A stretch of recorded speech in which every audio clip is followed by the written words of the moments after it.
سلامونه ستړي مشه وخت مو په خیر پام وکړئ د یاران ټي وي یوټیوب چینل څخه د نن ورځې تازه او مهمه خبرونو ته د افغانستان پخوانی ولسمشر حامد کرزي پر نورستان د پاکستان بریدونه وغندل.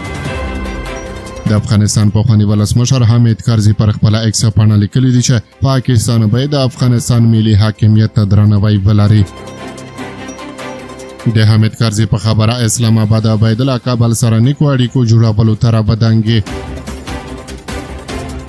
د یادونې وړ ده چې وړمه ورځ ایراني رسنیو راپورونه خپاره کړي وو چې د پاکستان له لوري د افغانستان په ختیځ نورستان ولایت هوایي بریدونه شوي وو، خو د افغانستان اسلامي امارت چارواکو یې په اړه څه نه دي ویلي. بل لوري ته په ټولنیزو رسنیو کې د یادو بریدونو په اړه خبرونه لاس په لاس شوي وو.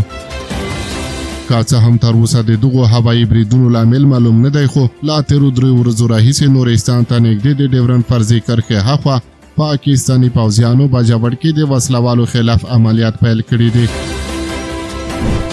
په یو بل خبر کې اورئ چې د خیبر پښتونخوا په 3 بېلابېلو سیمو کې د وسلوالو په بریدونو کې د یوه افسر په ګډون 6 کسان وژل شوي دي او 8 کسان نورو ټپیان شوي دي.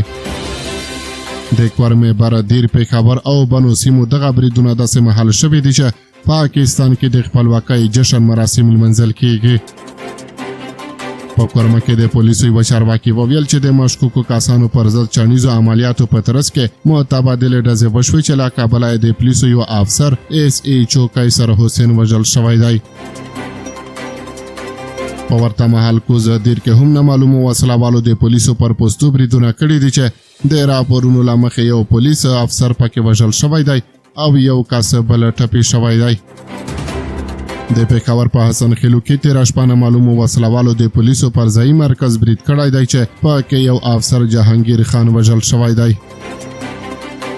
د خیبر پښتونخوا پولیسو مشر ذوالفقار حمید د وژل شویو پولیسو له جنازې وروسته وویل دا یوه ننګونه ده او پولیسو په زړورتیا ورسره مقاومت کوي او دا بریدونه داسې مهال کېږي چې ملت د خپلواکۍ جشن لمانځي.